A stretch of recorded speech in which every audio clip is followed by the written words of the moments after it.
Welcome to the Chasing Goalpost podcast, where we elevate authentic human stories while sharing personal finance, growth, and career insights along the way. And before we get started, we've mentioned this on previous episodes. Our disclaimers can be accessed via our website at www.chasinggoalposts.com/disclaimers. So let's get right into it today. Our guest co-founded Manitoba Harvest Hemp Foods in 1998, led the company as chairman and CEO until 2016, played a pivotal role in the remarkable nine-figure strategic sale in 2019. But his achievements don't stop there. He has since built a holding company comprising various natural channel CPG brands, written best-selling books, and is the host of the influential Founder to Mentor podcast. Did I mention he hails from the best Canadian province in friendly Manitoba? Noting the accolades don't stop there, let's dive into the remarkable journey and insights of Mike Fata. Mike, welcome to the Chasing Goalpost podcast. Yeah, man. Thanks for having me. We're looking forward to it. So, Mike, obviously your notoriety and online following speaks for itself, but for those that maybe don't know you, maybe give us a short overview and background of where it all began, when you decided to take control of your health, and ultimately which led you to co-founding Manitoba Harvest. Yeah. I'm a Canadian, born in Thunder Bay, Ontario, but grew up in Winnipeg and grew up to a single mom, and we were pretty poor. And I dropped out of high school when I was in grade 10 so I could start working, and fell prey to fast food and found myself, at 18 years old, working a dead end job, being 300 pounds, like super overweight and just unhappy, feeling shitty all the time. And so one day I was just sick and tired of being sick and tired and decided to do something about it. And that's when I started my health journey, which ultimately, not only did I lose 100 pounds, but got super interested in hemp and hemp seed. And we started Manitoba Harvest in 1998. And, it's been a good 26 years since then. No, awesome accomplishments. And I think, Mike, for those in the audience that aren't aware, you've authored a book called Grow, 12 Unconventional Lessons for Becoming an Unstoppable Entrepreneur, which is a bestseller now. And just so everybody's aware in the audience, we'll include a link in the show notes, the book, for anyone that wants to purchase a copy. We listened to the book on Audible, and there's just a few things that really stood out to us, Mike. And here on this platform, we talk about elevating authentic human stories. And what that means to us is there's successes and there's also challenges.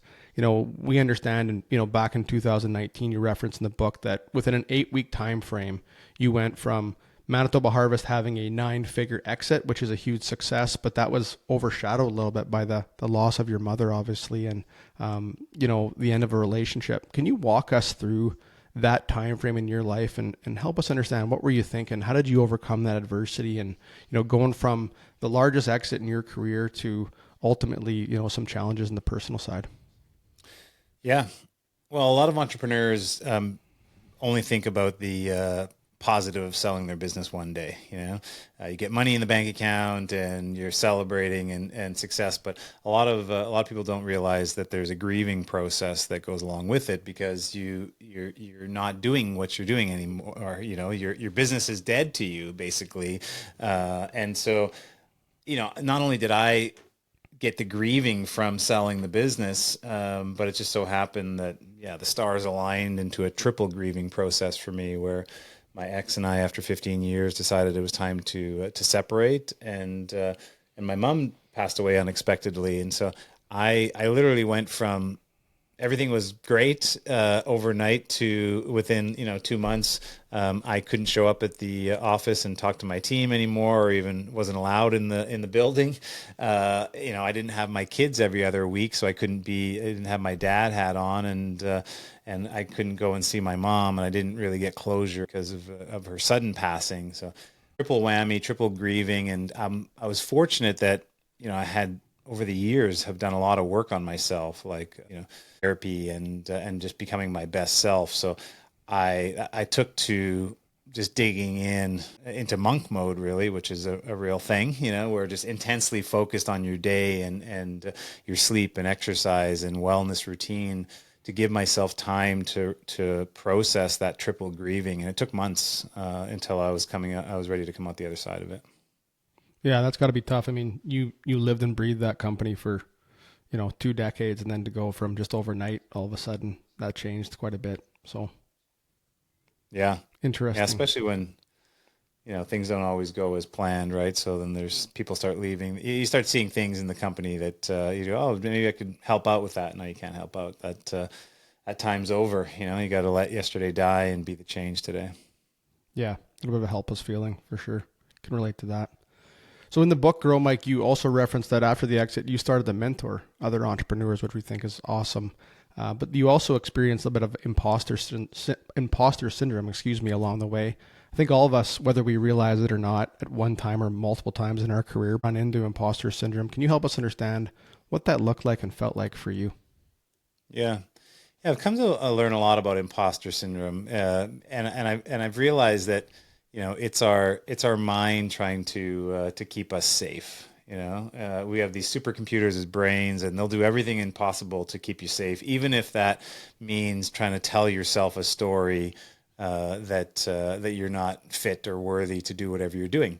It happens in growth. Every time we grow to a new level in life, whether we're a new parent, we're a new executive at our job, we start a new business, we put ourselves out there in the world, and your mind's going to tell you like, oh, why is this right for you? It's not right for you. And so even though I had all this success in business, and I had mentored people for years internally in the business to become better people and better team members, and externally, after I left, I decided that I was going to, really put some effort to mentorship. And even then I felt like, who am I to tell people what to do, and so I had to sit with that and ultimately come up with a plan, which my plan was, I'm going to share with people what I would do if I was in their situation, not tell them what to do, but give them hey, I've encountered this experience and here's what I did, or here's what I would do again. So give it to them as a perspective of me in that experience. And then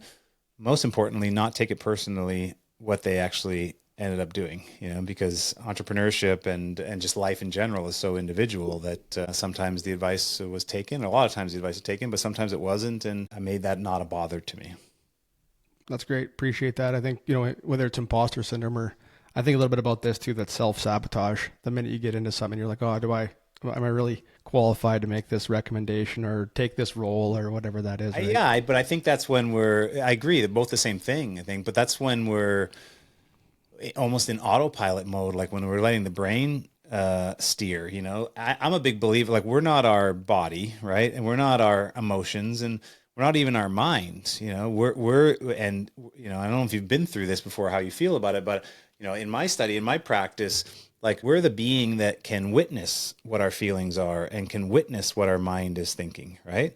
And so the way to success is to actually create that space to be able to witness and pull yourself out of kind of autopilot mode, because again, the brain's whole job is to, like, for centuries, for time, is to keep us safe, right? And it'll tell you so many stories of, like, hey, you're the skinny person or you're the overweight person, don't go to the gym because people make fun of you there, you don't fit into that lifestyle or whatever, just to try to keep you safe. And the same thing can be true in anything new that you're doing in life, or any time that you get elevated into something bigger. And so we just have to be the witness of that and know that feeling will subside, and don't let it really have an impact. Don't let it drive us.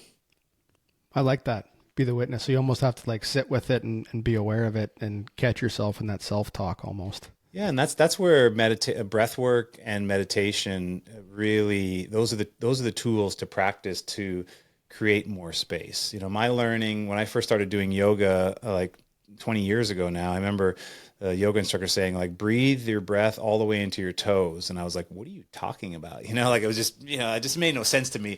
And then you start doing more and more breath work, and you realize that you can feel all aspects of your body, and then you can sit back and witness, like, the feeling. Are you feeling happy? Are you feeling sad? Like, not that you're emotional. What is the emotion that you're feeling, and dissect into that. And then more and more practice with that, you can actually witness what your brain is thinking. When you try to sit still in meditation and your mind wants to think about a million things, you're the one saying, no, we're trying to sit still here, and you're thinking about a million things. And then create more and more space from there. So very, very, very powerful tools for really visioning and getting what we want out of life, and not being paralyzed by, like, the scary and the new.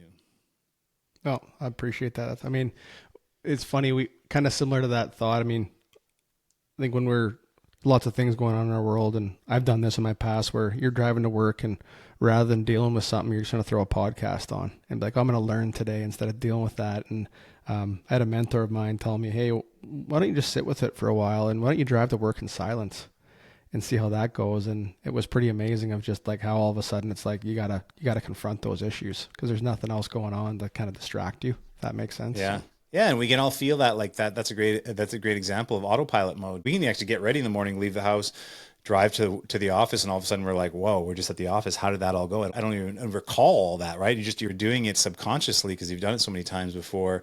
Where I'm a big believer in scheduling time, scheduling think time, especially when it's around, big decisions in life, like annual planning, or, if there's a transition in your life, like you're going to change careers, or you're become a new father or mother, like you're a new family, like these major transitions in life. Schedule time so you could sit down and reflect on how life's going and really where you want your life to go, and then when you have that clarity, turn it into a plan. There's so much about the greats of the greats doing that for centuries that it's a practice that most people don't realize how important it is, and that is we hear about working in your business and you have to work on your business, like with that plan and that time. Same is true for life, right? We'll just be doing our life instead of working on our life. And so scheduling that and having that moment of reflection and that peace and quiet is the best way to get at that. no, that's great advice. I never really thought about it that way. We do it in our professional careers where we say, hey, you need to, think time for strategy, but I'm not sure I've actually ever done that in my personal life when I like set aside think time to what's my next play here, right? Yeah, So I do it. I interesting. do it a couple times a week where I'll just put 30 minutes on the calendar where, because you have to actually get through a whole bunch of stuff, which is, oh, I have better things to do. I should just cancel this one. Like again, your brain going through like a number of things. And yeah, it's probably been 10 years now, Dustin, that annually I plan, like I plan in business, like what I want to accomplish professionally and all the things the business is going to do to grow. Personally, what's my 5 key focus areas for the year personally, and then as well community, and my community would be my family, my friends, and then a larger external community as well. And just find it helpful, those three together, personal, professional, and community, really go all well together.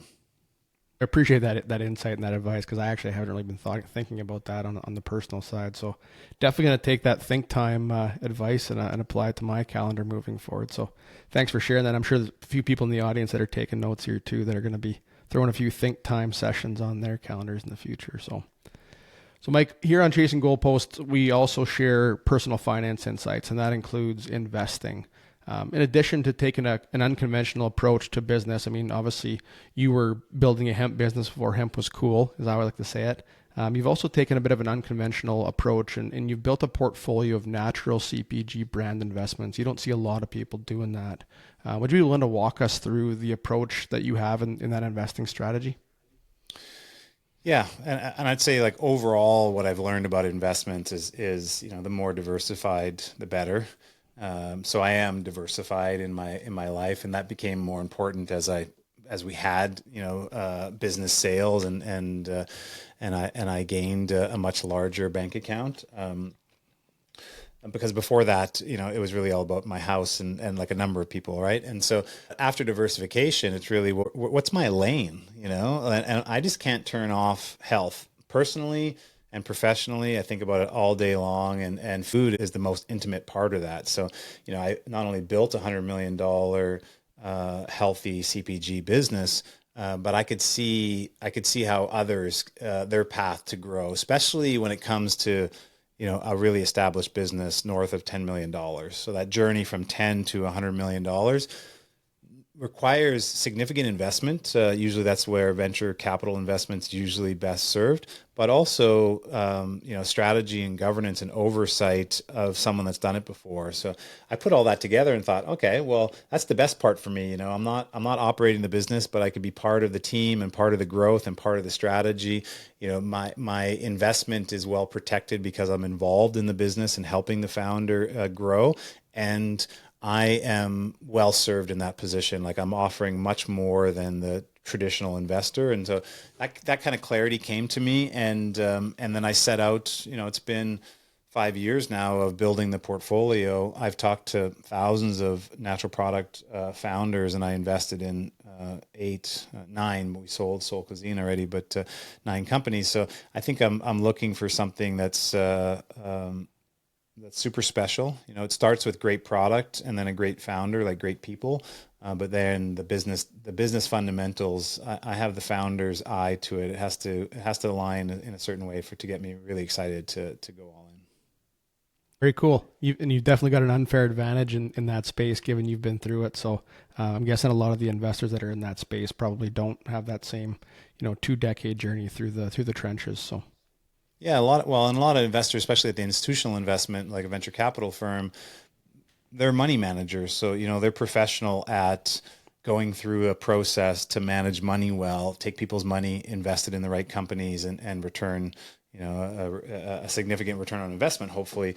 Where they're lacking a lot of times is the operational expertise and the experience there, where, again, I've built distribution in Canada and the US and countries around the world, built brands and, had done all these consumer activities to create awareness and trial for our brand. And so I could speak to the founders in their, operationally, like, what does good look like? Here's what we're building, and help them in that way. Same thing operationally, right? Like we built 2 world-class facilities to a BRC AA plus quality standard, like the best of the best in the world. And so like someone in manufacturing operations, they want to know, what does good look like? What's the next step?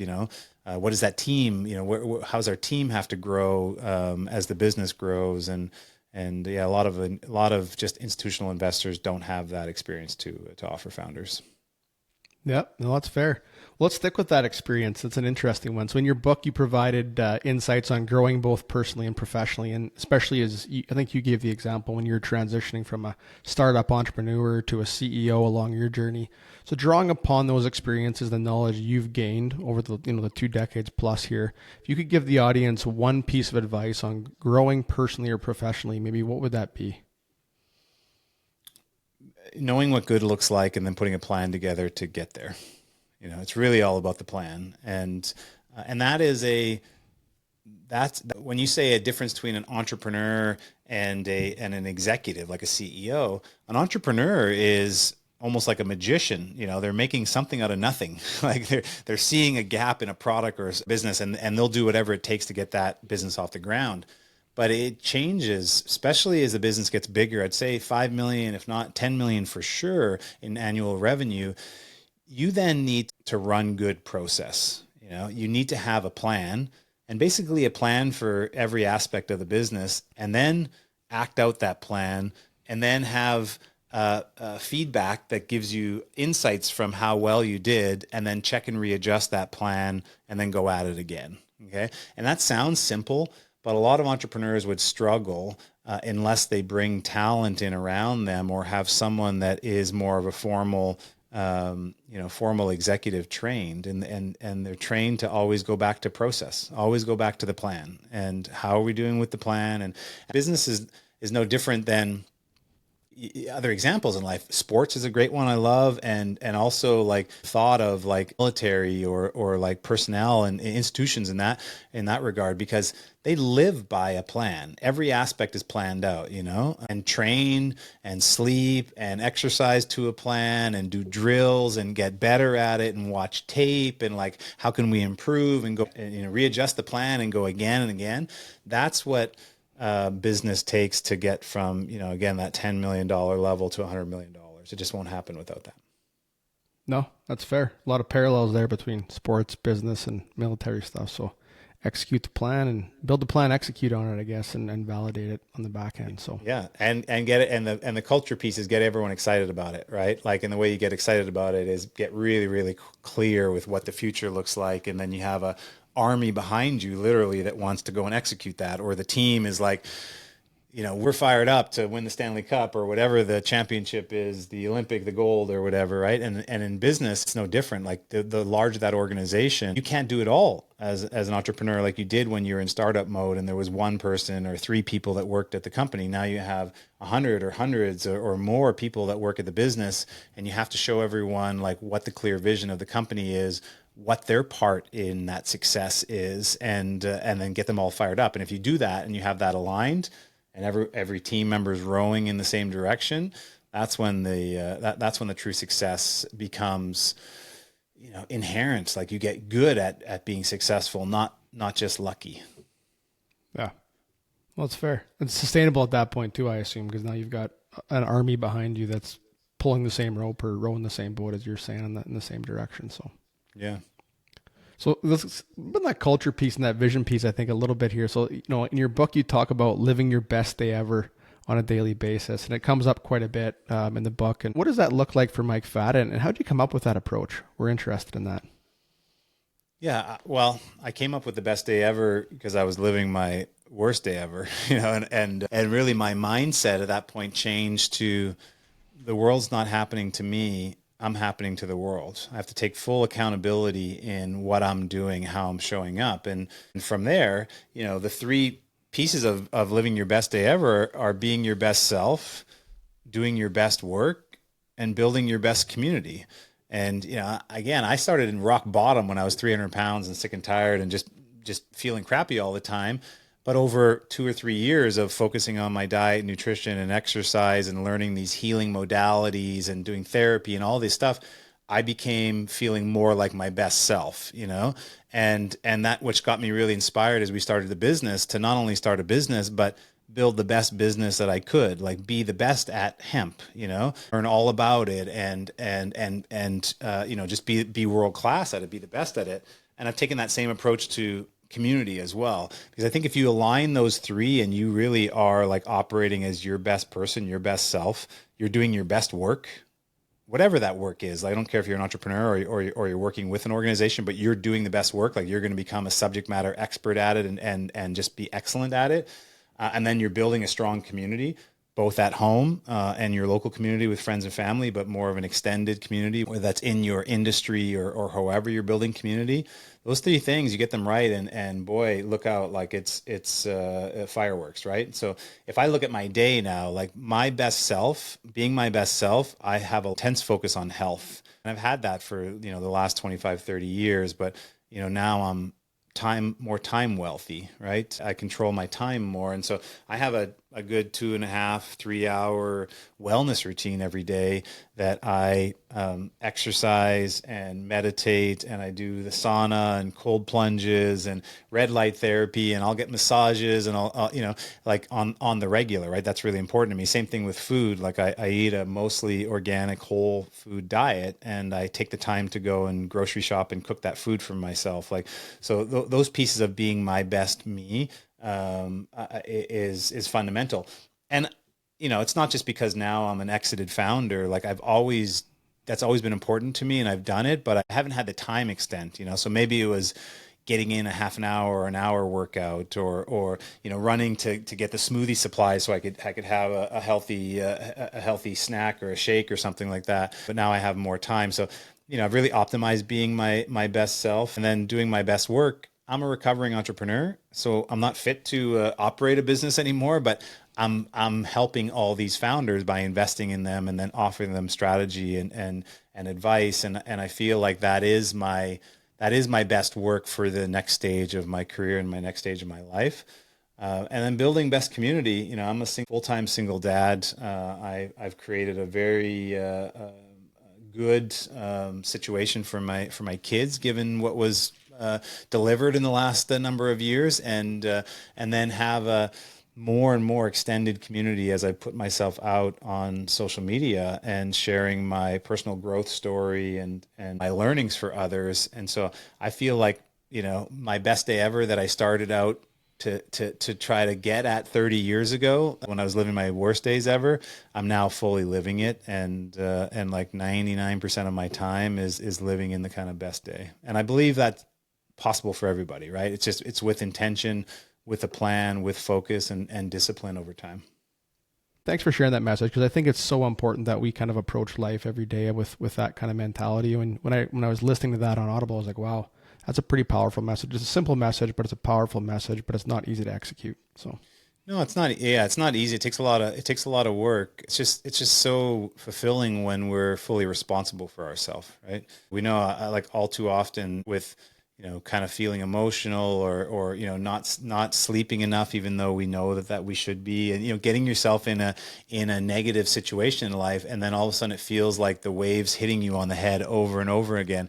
Well, who's responsible for that? Like you are. And I love the term. It's being popularized more and more now in the last number of years, but like no one's coming to save you, right? Like when you're a kid, the difference between being a kid when you're being raised and then you become an adult and then you go further and further in life. And again, I'm 48 now, so maybe I have the wisdom of a 48-year-old, but like no one's coming to save you really. Like you can go your whole life being like disadvantaging yourself, and you're to blame. Or you could take full responsibility and make whatever changes, even the super hard changes, and go through the healing process and heal whatever you need to heal in yourself, and then become your best self. Like you deserve it. You're the only one that's like needs that, it needs it more than anything, right? yeah, no, that's great. I think about that quite a bit now, as I've got a little bit deeper into my career. And it's like before you're like, okay, well, I want to go build this relationship because then maybe this person can help me get there. And it's like, no, actually, you're the only one that's going to help you get there at the end of the day, right? It's on you to kind of get yourself there. So, yeah, for sure. Yeah, and I know, like, even like I'm thankful that I'm in now a 2.5 year, a very, very healthy relationship with my partner. And even that, like 5 years ago when I got divorced and went through the grieving of the business and the divorce of my mom and stuff, like I thought, I want to have a companionship, right? I'm coming to the part of my life, but here's the thing, like you can't go and look for that. The best thing you could do is be your best self. And when you're your best self, your best partner is going to show up, in an unexpected situation likely. And then you're going to be ready to be the best partner to that person, which makes you ready to receive, right? And like that is just some wisdom that I didn't have before. And start to, I tell, people that are in hardship like places, like you lose your relationship or you lose your job or there's a death in your family, like something that's a major transition. Well, like go to the gym and eat a healthy meal and go to sleep, and like get yourself right and do that over and over again. And that's what's going to set you up to fix and find that healthy relationship, find that next job that's a perfect fit for you, like heal those family wounds, whatever that is. Like it sounds so easy, but it's so true. yeah. Again, that's all stuff that's like, as we're talking about this, is just resonating back. Like, yeah, that's a check that box for sure over the years. So, Mike, we ask all of our guests on the Chasing Goalpost podcast. It's a bit of an interesting question, but what is Mike Fata ultimately chasing? Well, I mean, I'm at this point, I'm very conscious to leaving a legacy, right? And I think we all have the ability to, or all will. And so what legacy am I trying to leave? Well, I'm not trying to leave the legacy of like, look at what Mike Fata's done.